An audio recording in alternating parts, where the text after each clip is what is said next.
Welcome back to Capitol Review. We're talking to Pennsylvania Representative Madeleine Dean. Congressman, this year has already been such a whirlwind for you. First, the Capitol riots, and then you're in the national spotlight again as one of the 9 House impeachment managers to make the case against Trump. Now, what was that experience like, being a prosecutor for a trial you were also a witness of? It's hard to put it into words, to be honest. I was there on January the 6th up in the gallery when we got the strange set of notices to either sit down or to prepare to lie down, get out your gas masks, which were under the seats. I never knew that. And then we were evacuated with our gas masks on. And then to be asked by the Speaker of the House to be on that team of 9 was an extraordinary, solemn honor. It was terrific, important work, I think, for history, that forever the history books will record that, sadly, incredibly, the President of the United States incited an insurrection against a co-equal branch of government, an attack on his own vice president, damage, of course, to the Capitol, 5 people dead, people remained injured. It's just horrifying. The impeachment management team, we were so well led by Jamie Raskin. I know you saw him with his heart and his intellect guide us through the extraordinarily damning, horrifying evidence. And so I just felt really honored to be a part of that work for all of history and to forever mark, sadly, this president as now twice impeached. So let's talk about that. How did the outcome of the trial make you feel?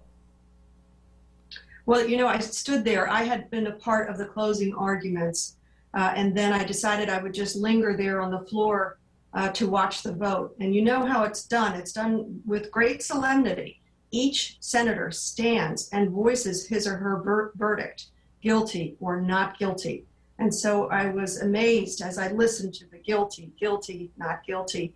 We got 57 guilties. A majority of the Senate recognized this disgraceful, as Mitch McConnell would later say, dereliction of duty.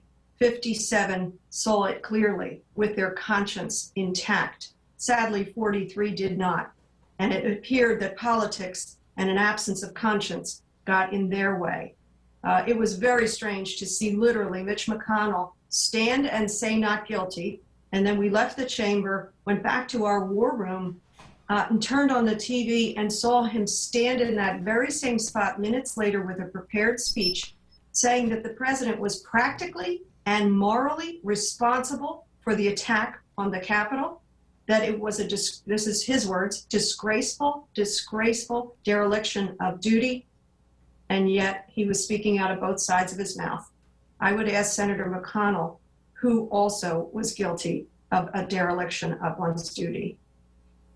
And Congresswoman, you're now serving your 2nd term, and we know on the other end of Congress, Pennsylvania's Senator Pat Toomey is retiring. Is there a possibility we could soon see you running for a Senate seat in Pennsylvania?